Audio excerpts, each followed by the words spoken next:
Oui, d'abord, c'est important le thème que nous avons aujourd'hui dans le cadre de ce séminaire de l'ONIDI, qui est la structure des Nations Unies pour le développement industriel.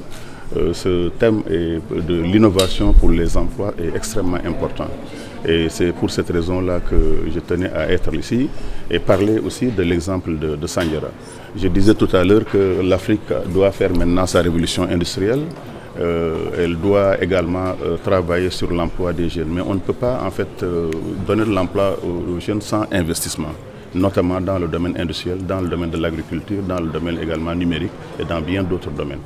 Alors au niveau de Sandiara, ce qu'on a compris, c'est juste qu'il fallait investir massivement d'abord dans l'éducation. C'est le plan Sandiara émergent, le plan 1-10-10, une famille 10 cadres dans 10 ans. Et pour faire cela, il n'y a pas de secret, il fallait créer une zone industrielle d'abord, qui s'est transformée en zone économique spéciale et qui aujourd'hui a à peu près une quinzaine d'usines, a créé à peu près 2000 à 3000 emplois à côté de l'agropole. Il fallait aussi investir dans ce qu'on appelle un agropole, une zone donc agricole et industrielle de 1250 hectares, dont je suis aussi le président entre 3 communes. Là aussi, l'objectif, c'est de développer l'agro-business, la culture industrielle des plantes et justement l'élevage industriel. Donc c'est pour cette raison-là que notre commune se veut en tout cas un exemple pour démontrer que pour créer des emplois, alors il n'y a aucun autre moyen de le faire sans investissement, il n'y a aucun moyen de le faire sans capital humain. Et c'est pour ça que nous sommes en train de construire le lycée technique et professionnel de Sandiara. C'est pour ça que nous accueillons les universités, l'école SUPDECO, d'autres écoles. Et je pense que le modèle que nous sommes en train en tout cas d'étudier aujourd'hui, comment innover, comment investir pour créer de nouveaux emplois. En réalité, ce modèle-là, nous sommes en train de l'expérimenter. Et aujourd'hui, nous sommes très heureux d'écouter ce que les Nations Unies, l'ONUDI, leur expérience au niveau international, comment on a réglé ces questions d'emploi. Parce que comme je le disais, au niveau du Sénégal, c'est notre principale préoccupation. Je disais tout à l'heure que 59% de la population sénégalaise, elle est agricole. Il y a à peu près 10% qui travaillent dans le domaine de l'industrie.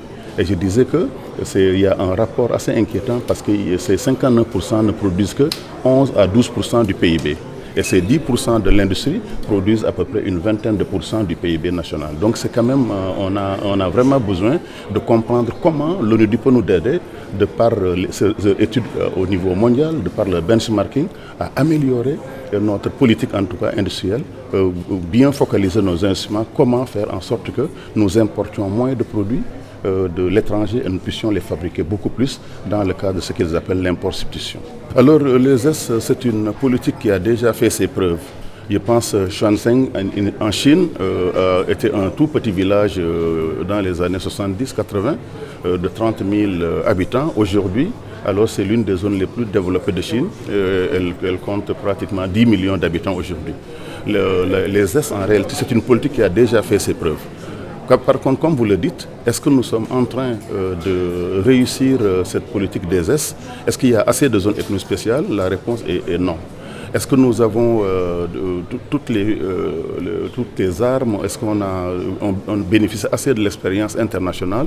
La réponse est encore non. Donc nous devons encore mettre d'autres S, à l'image de Dubaï, à l'image de l'île Maurice, où tout le pays est carrément érigé en zone économique. Mais pour cela, il faut comprendre ce que cherche l'investisseur. Mon ancien métier de chef de Nestlé dans les pays, en fait les investisseurs vont dans un pays où ils ont d'abord la sécurité au niveau du terrain, la sécurité juridique, la sécurité en cas de conflit, en cas de non-paiement, en cas justement de conflit avec d'autres partenaires. Et c'est ça que le Sénégal est en train de construire. Je trouve qu'aujourd'hui, il nous faut 45 zones économiques spéciales. Chaque département du Sénégal doit avoir sa propre zone économique spéciale. Pourquoi? Parce qu'en réduisant les taxes, les impôts, en facilitant le droit du travail dans ces pays, effectivement, nous attirons en fait les investisseurs et nous sécurisons en réalité leurs investissements, pas sur seulement 5-10 ans, mais sur 25 ans, sur 50 ans, sur 100 ans, ce que cherchent souvent les entreprises. Et à côté de ça, il faut aussi que les ressources humaines soient disponibles. Tant qu'il n'y a pas assez de techniciens électriques, les techniciens de train, les techniciens réparateurs dans différents domaines, d'ingénieurs, alors les entreprises aussi voient que le pays n'est pas compétitif pour cela. Et enfin, c'est la question de l'énergie. Les entreprises vont toujours là où l'énergie coûte moins cher et nous espérons avec le pétrole et le gaz du Sénégal, nous allons dans les prochaines années être beaucoup plus compétitifs. Non, il ne faut pas mettre une opposition entre les ES et le secteur privé national. Le secteur privé national doit être encore le moteur de notre développement économique. Par contre, comme je vous l'ai dit tout à l'heure, la science et la technologie, c'est le moteur des ZES. Pour faire une ZES, il faut avoir une connaissance, il faut avoir des brevets, il faut avoir des procédés déjà éprouvés.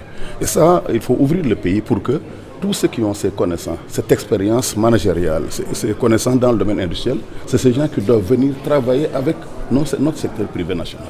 Et tous les pays qui sont développés, en réalité, ils ont ouvert l'investissement international par ce qu'on appelle des IDE, des instruments directs étrangers. Et nous devons continuer à faire la promotion du Sénégal pour ces instruments directs étrangers.